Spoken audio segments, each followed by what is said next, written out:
Bonjour à tous et bienvenue sur Témoins de Jéhovah Bilan. Suite à ma première vidéo, j'aimerais parler d'un autre verset clé qu'utilise le Collège central pour justifier sa légitimité et son existence. Alors, autant vous dire que le sujet est très vaste car il recouvre plusieurs aspects et mérite plusieurs approfondissements poussés qu'on pourra voir dans de prochaines vidéos. Vous vous en doutez, il s'agit de la parabole de l'esclave fidèle et avisé, contenue en Matthieu chapitre 24, versets 45 à 47. Lisons ces paroles. Quel est donc l'esclave fidèle et avisé que son maître établit sur ses domestiques pour leur donner leur nourriture en temps voulu? Heureux cet esclave si son maître, en arrivant, le trouve en train de faire ainsi. Vraiment, je vous le dis, il l'établira sur tous ses biens.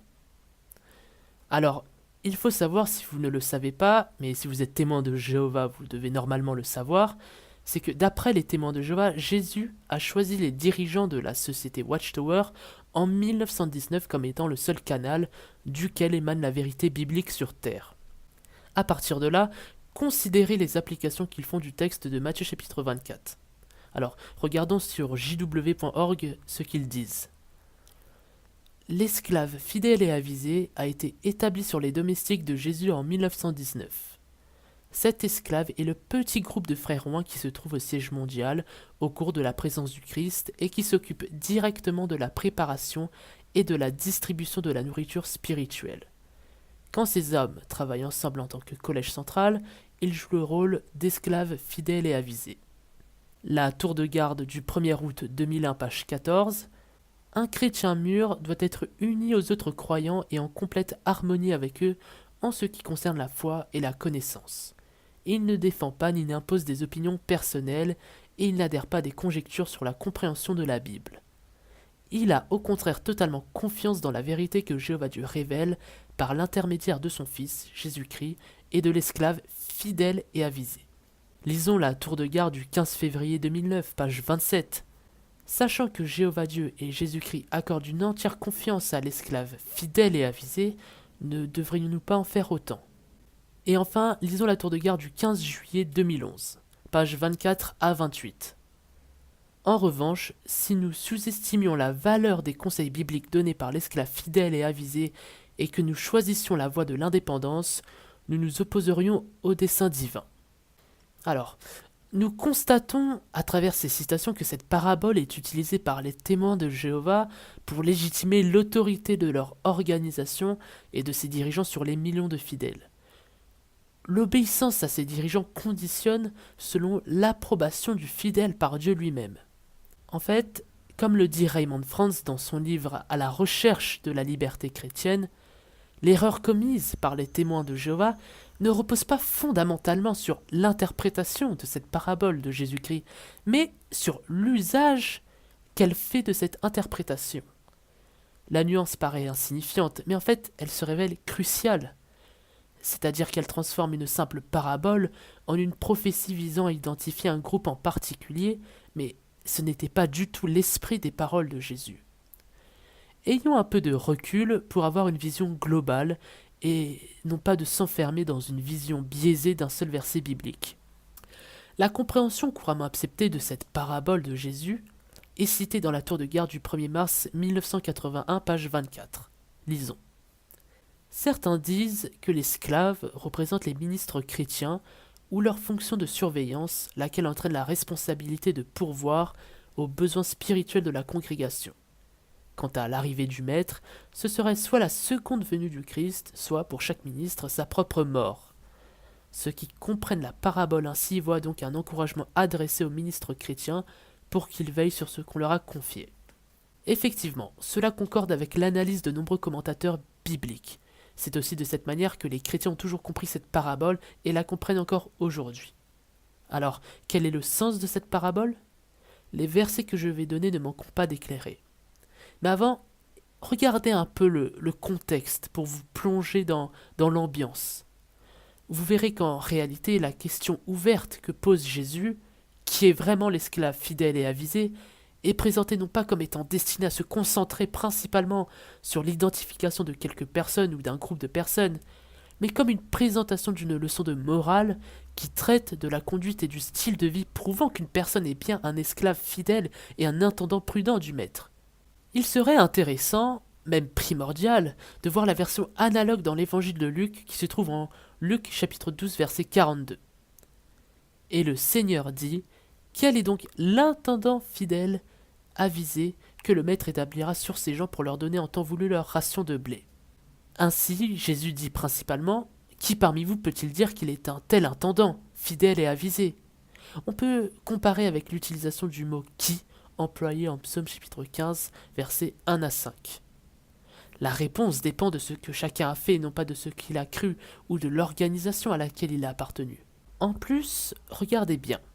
Le récit de Luc fait suivre immédiatement cette parabole par les paroles de Jésus, montrant l'esclave comprenant mais n'agissant pas, recevant donc beaucoup de coups, et celui ne comprenant pas et donc ne faisant pas, et ne recevant que peu de coups. Jésus conclut avec cette application de la leçon, mais celui qui n'a pas compris et ainsi a fait des choses qui méritent des coups, sera battu de peu de coups. Oui, tout homme à qui l'on a beaucoup donné, on exigera beaucoup de lui, et celui à qui l'on a confié beaucoup, on exigera de lui plus que d'ordinaire. Au lieu de parler d'un groupe ou d'une classe, l'application première faite par le Christ lui-même concerne les chrétiens en tant qu'individus, ce qu'ils font personnellement et que prouvent leurs actions.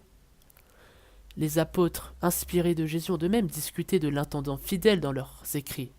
Nous pouvons donc nous attendre à ce qu'ils nous donnent le propre enseignement de Jésus. Notamment, leurs discussions tendent uniformément à une application personnelle. Voyons 1 Corinthiens chapitre 4, versets 1 à 2. Que l'homme nous estime donc comme des subordonnés de Christ et des intendants des saints secrets de Dieu. Du reste, dans ce cas, ce qu'on cherche chez les intendants, c'est qu'un homme soit trouvé fidèle. Ne voyez-vous pas la corrélation, le parallèle évident avec la parabole de Jésus? On retrouve le même principe dans la parabole de Jésus, mentionnée par Luc, principe permettant de s'identifier personnellement comme étant un intendant fidèle du Seigneur. Paul continue en démontrant que ce n'était pas quelque chose que les humains pouvaient déterminer ou juger. Ils ne pouvaient pas faire l'identification finale, déterminante et valider qui était ou n'était pas un intendant fidèle. Paul montre ensuite qui le pourrait, quand et sur quelle base. Voyons la suite de 1 Corinthiens chapitre 4 versets 3 à 5. Or, pour moi, c'est chose de très peu d'importance que je sois examiné par vous ou par un tribunal humain. Je ne m'examine pas non plus moi-même, car je n'ai conscience de rien qui témoigne contre moi. Pourtant par là, je ne me révèle pas juste, mais celui qui m'examine, c'est Jéhovah.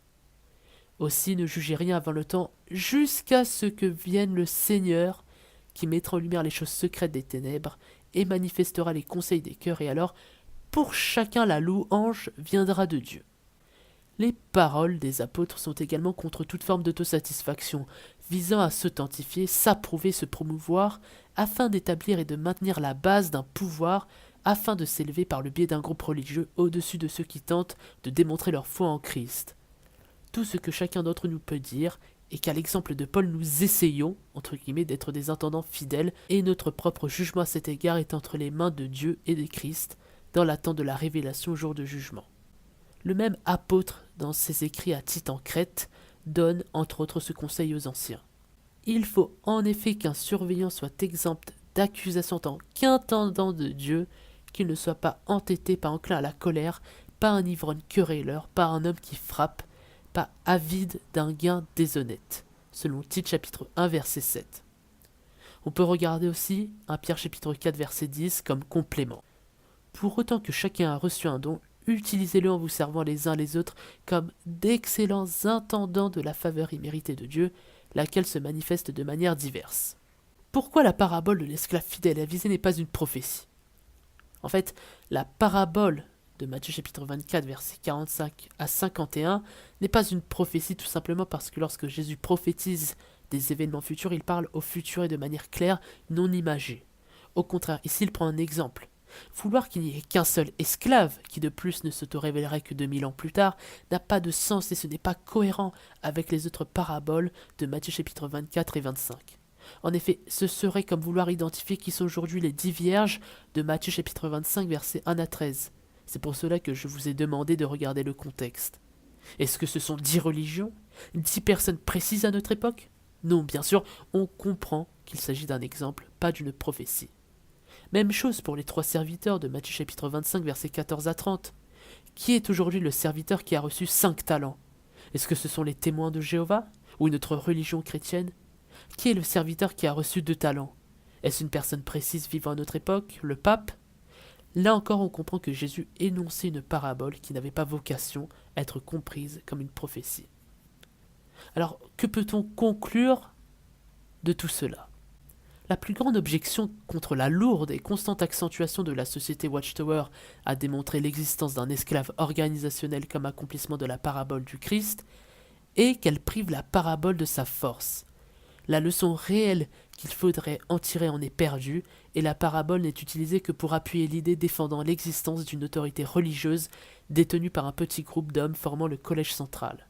La conséquence particulièrement pernicieuse, c'est que cela donne aux témoins de Jéhovah la certitude de comprendre correctement la parabole en se focalisant seulement sur l'appartenance aveugle à un groupe et non la démonstration faite par chaque chrétien des qualités chrétiennes particulières comme la foi, la discrétion, un sens de la responsabilité individuelle, le discernement ou toute autre qualité énoncée dans la parabole de Jésus si fréquemment citée.